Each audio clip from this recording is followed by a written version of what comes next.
మన తండ్రి అయిన దేవుని నుండి ప్రభు అయిన క్రీస్తు నుండి కృపయు కనికరము సమాధానము ఈ వర్తమానం వినుచున్న దేవుని బిడ్డలందరికీ కలుగునుగాక.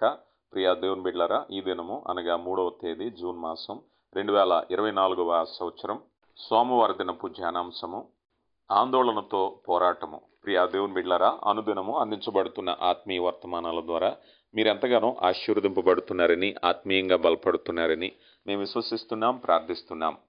ప్రియులారా, మరి సమయంలో ప్రార్థించుకుని దేవుని సహాయము చేత వాక్య ధ్యానంలోనికి వెళదాం. తలలు వంచండి, కండ్లు మూసుకోండి, ప్రార్థించుకుందాం.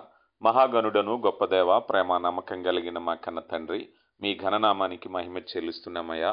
మహోన్నతుడా, మీ అనలేని కృపా కనికర వాత్సల్యతను బట్టి మాకు అనుగ్రహిస్తున్న ప్రతి ఆశీర్వాదాన్ని బట్టి మహిమ చెల్లిస్తున్నామయ్యా. మేమేమైతే ఉన్నామో అది కేవలం మీ కృపా కనికర వాత్సల్యత మాత్రమే. అపరాధముల చేత చచ్చిన వారమై ఉండగా మీ ప్రేమను హేతువు చేసుకుని మీ ప్రియకుమారుని పంపించి ఆయన శిలువ మరణ పునరుద్ధానం ద్వారా మమ్మల్ని జీవింపచేయటానికి కృపనిచ్చారు. నాయన, పరసంబంధమైన భూసంబంధమైన ప్రతి ఆశీర్వాదాన్ని మీరు మాకు అనుగ్రహిస్తున్నారు. మీ కృపను బట్టి అనునిత్యము జీవార్థమైన మాటల చేత బలపరచటానికి కృపనిస్తున్నారు. అయా, మీ దాసునిగా నన్ను మరుగుపరిచి కేవలం మీ వాక్యాన్ని మాత్రమే బయలుపరచండి నా తండ్రి. అటు రీతిగా ఆత్మకార్యంలో పాలుపంపులు పొందుతున్న ప్రతి బిడ్డను దీవించమని క్రీస్తు నామములో అడిగి వేడుకొంచున్నాం తండ్రి, ఆమెన్. ప్రియులారా, ఈరోజు ఆందోళన జయించుట అనే అంశాన్ని గురించి మనం నేర్చుకోబోతున్నాం. ఇంగ్లీష్లో యాంగ్జైటీ అనే ఒక పదం వింటూ ఉంటాం కదా. ఆందోళన, ఆతృత అనేటువంటిది, ఏం జరుగుతుందో అనేటువంటి ఆందోళన. ఈ ఆందోళన ఎంత ప్రమాదకరమైంది అన్నట్లయితే, ఒక భక్తుడు అన్నాడు కదా, ఆందోళనతో పోరాడటం అంటే ఒక మృగంతో పోరాడటమే అన్నారు. అవునా? అంత భయంకరంగా ఉంటుందా ఆందోళన అనే విషయాన్ని ఈరోజు మనం తెలుసుకోబోతున్నాం.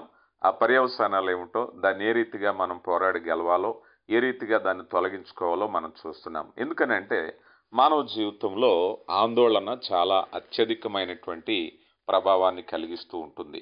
ప్రతి మనిషి కూడా ఏదో ఒక సందర్భంలో ఆందోళనకు లోనవుతూనే ఉంటారు. అందుకని బైబిల్ గ్రంథంలో ఆందోళన గురించి ప్రభువారు బోధించారు. మత్తయి సువార్త 6వ అధ్యాయము 25 నుంచి మనం చూస్తే, అందువలన నేను మీతో చెప్పినదేమనగా, ఏమి తిందుమో ఏమి త్రాగుదుమో అని మీ ప్రాణము గూర్చేనను, ఏమి ధరించుకుందుమో అని మీ దేహము గూర్చేనను చింతింపకుడి. ఆహారము కంటే ప్రాణమును, వస్త్రము కంటే దేహమును గొప్పవు కావా?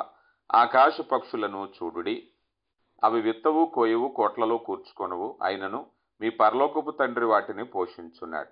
మీరు వాటికంటే బహుశ్రేష్ఠులు కారా?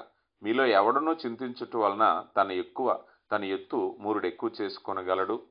ఈ వచన భాగంలో ప్రభువారు పరిపూర్ణంగా ఆందోళన గురించి, దాన్ని అధిగమించుట గురించి చెప్తూ, మనిషి అన్నటువంటి ప్రతి ఒక్కరు కూడా ఈరోజు ప్రతివారు కూడా ఆందోళనలో బ్రతుకుతూనే ఉన్నారు. అదేమిటయ్యా అని ఇక్కడ మనం చూసినప్పుడు, ఏమి తిందుమో, ఏమి ధరించుకుందామో, ఏమి తాగుదామో, ఇవన్నీ కూడా మనిషికి ఆందోళనగా ఉంటున్నాయి. సాధారణంగా లేనివారు ఆందోళన పడటం సహజమైతే, ఉన్నవాళ్ళు కూడా ఆందోళన పడుతున్నారు. సాధారణంగా ఆ పూట కోసం ఆందోళన పడేవాళ్ళు కొంతమంది ఉంటే, కొంతమంది వచ్చే నెల, వచ్చే సంవత్సరం, అలాగే తన బిడ్డల కోసం, తన మనవుల కోసం ఆందోళన పడేవాళ్ళు కొంతమంది ఉన్నారు. ఆందోళనలో ఎన్ని రకాలు ఉన్నాయో చూసారా?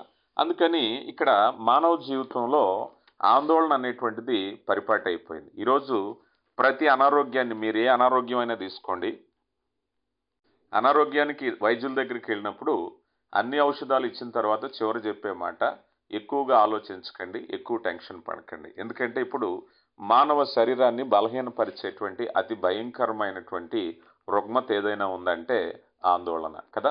ఈ ఆందోళనకే ఈరోజు ఎన్నో రకాలైనటువంటి బలహీనతలకి కారణమవుతూ ఉంది. అలాగే యోహాను సువార్తలో 14వ అధ్యాయంలో మొదటి నుంచి మనం చూసినప్పుడు, ఇక్కడ కూడా ప్రభువారు ఆందోళన చెందకుండా ఉండడానికి, కలవరపడకుండా ఉండడం కొరకు కొన్ని మాటలు చెప్పారు. యోహాను సువార్త 14వ అధ్యాయం మొదటి నుంచి, మీ హృదయములను కలవరపడనీయకుడి, దేవుని యందు విశ్వాసం ఉంచుచున్నారు, నా యందును విశ్వాసం ఉంచుడి అన్నారు. ఇక్కడ దిగు వచనాలు చెప్పే ముందు ఇక్కడ ఏమన్నారంటే, మీ హృదయములను కలవరపడనీయకుడి. ఏ విషయంలో కలవరపడుతున్నారు? అది ఏ కలవరపాటైనా కావచ్చు, ఏ ఆందోళన అయినా కావచ్చు. అది ఆరోగ్యం గురించి, బిడ్డల కోసం, కుటుంబం కోసం, నీ ఉద్యోగం కోసం, అది ఏమైనా కూడా ప్రభువారు ఒకే ఒక మాట చెప్తున్నారు, కలవరపడకండి, ఆందోళన పడకండి, చింతించకుడి. బైబిల్ గ్రంథంలో అనేక పర్యాయాలు ఈ మాటలు మనం వింటూ ఉన్నాం. అయితే ఇక్కడ ముఖ్యమైన విషయం ఏమిటంటే, మొదటగా మనలో ఉండేటువంటి ఆందోళనకి గల కారణాలు, కలవరపాటుకు గల కారణాలు ఏమై ఉంటాయి అని ఆలోచన చేస్తే, మనిషి జరగబోయే విషయాల కొరకు ముందుగానే ఆలోచన చేసి, కొరత వస్తుందా, నాకు ఉండేటువంటి గౌరవం వస్తుందా, నాకు ఉండేటువంటి భద్రత ఉంటుందా, నా ఉద్యోగం ఉంటుందా లేదా, ఇలా ఎన్నో రకాలైనటువంటివి మనిషి అభద్రతకు లోనవుతున్నాడు, ఆందోళన పడిపోతున్నాడు. అలాగే ఏం జరుగుతుంది అనేటువంటి ఆందోళన. యేసు ప్రభువారు అన్నారు కదా, మీలో ఎవరైనాను చింతించుట వలన మూరుడు ఎత్తు చేసుకోనగలడా అని మాటకు అర్థం ఏమిటంటే, రేపు జరిగే పని నువ్వు ఎలాగా ఆపలేవు, రేపు ఎలా జరగాలని ఉంటే అలాగే జరుగుతుంది. ఆందోళన వల్ల కలిగేటువంటి మార్పులు ఏమైనా ఉంటాయా? అది ఎలా జరగాలి అలా జరుగుతుంది. మనం చేసే ప్రయత్నం మనం చేయాలి. అందుకని ఆందోళన అనేటువంటిది నీ యొక్క మూరుడు ఎత్తు చేసుకోనగలవా అంటే దాన్ని నువ్వేమైనా మార్చగలవా? మార్చలేనటువంటిది. అలా జరిగేటప్పుడు దేవుని నియమంలో మనం ఎలా జీవించాలో అలాగే జీవించాలి, అంతవరకే కానీ చింత అనేటువంటిది ఏమాత్రము ఉపయుక్తమైనది కాదు. కొన్ని సందర్భాల్లో మనం చూస్తాం, కొంతమంది వారు ఏదైనా ఒకటి సాధించాలనుకున్నప్పుడు వారి జీవితంలో మార్పే కానీ వారి జీవితంలో ప్రయత్నమే కానీ చేయవలసి ఉంటుంది.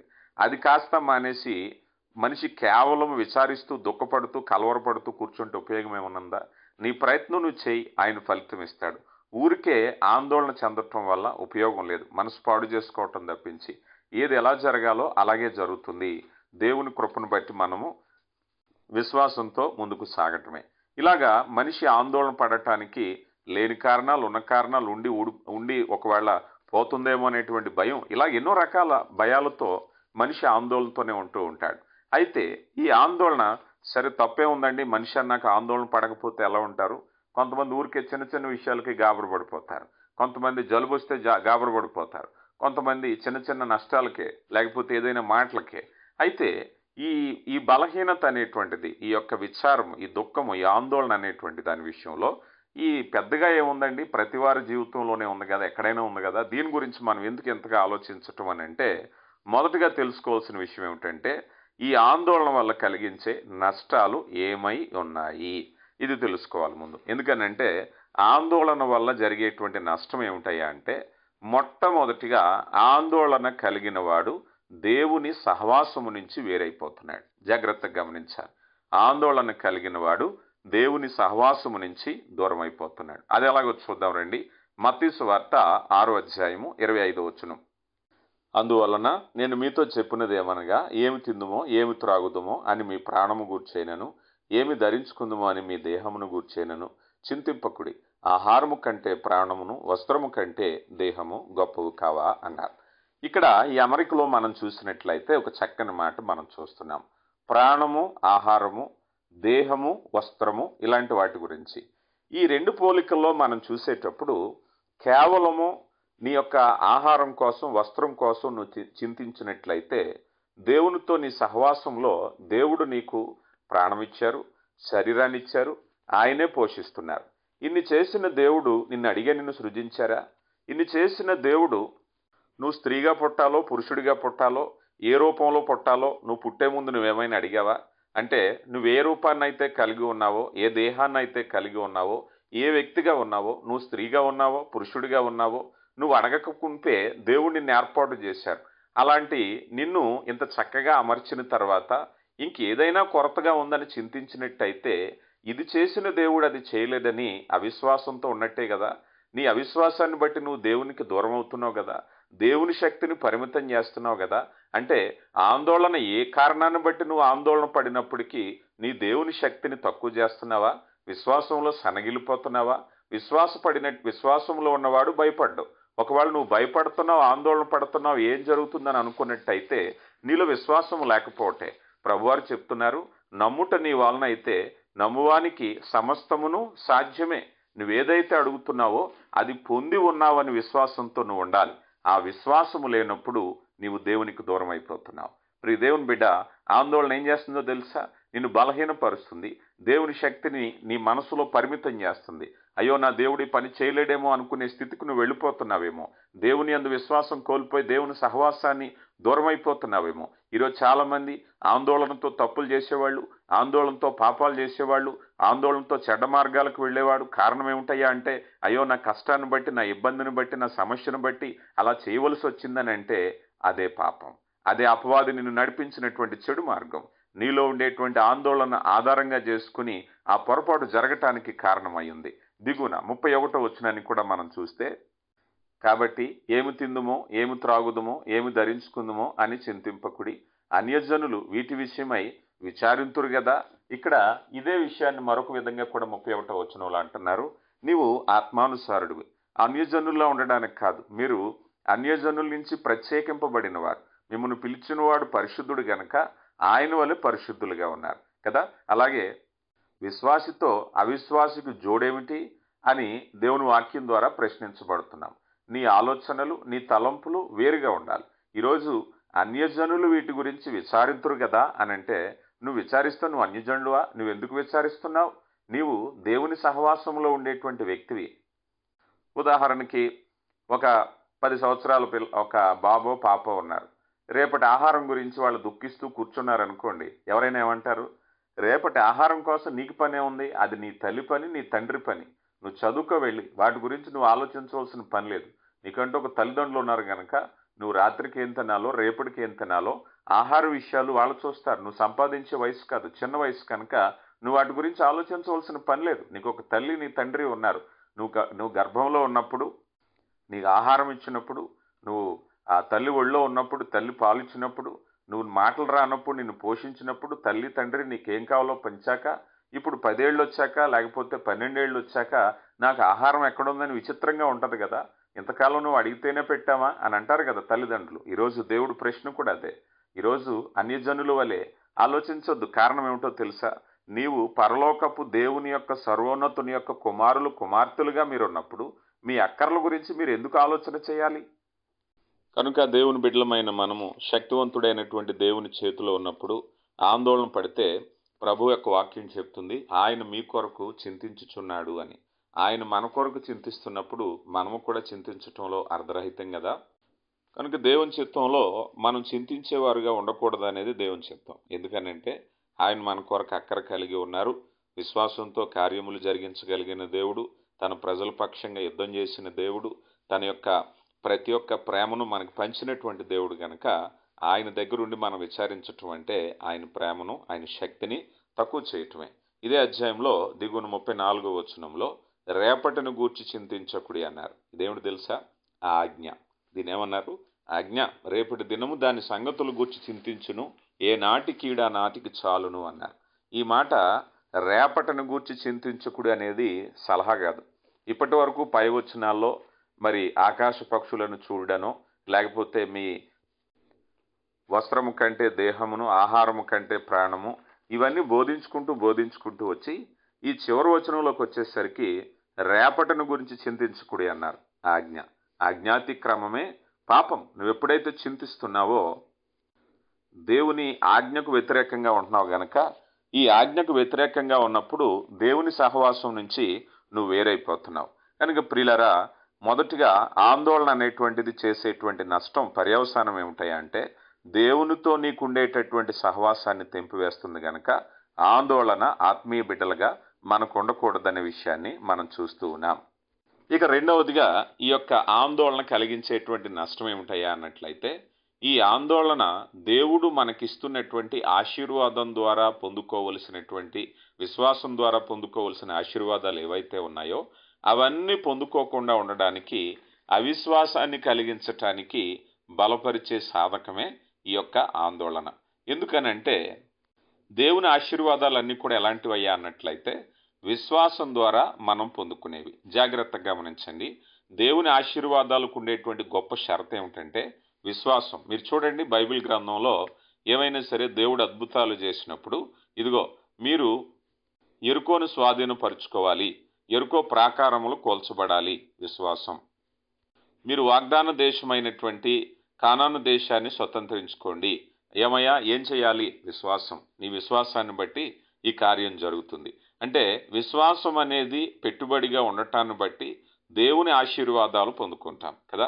సిరియా దేశం నుంచి వచ్చినటువంటి ఒక సైన్యాధ్యక్షుడు నయమాను, అతడు కుష్ఠరోగం తొలగిపోవాలి అంటే ఏం చూపించాలి? విశ్వాసం. నువ్వు విశ్వాసం చూపిస్తే దేవుని ఆశీర్వాదం నీదే.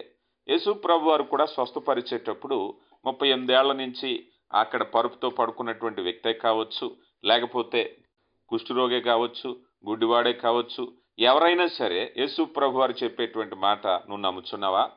విశ్వాసం నీదైతే ఆశీర్వాదం నీదే. నమ్ముట నీ వలనైతే నమ్మువానికి సమస్తము సాధ్యమే. అలాగే బైబిల్ గ్రంథంలో ఆదికాండం నుంచి మనం చూస్తూ వస్తే విశ్వాసం ద్వారా అనేక కార్యాలు చూసాం కదా.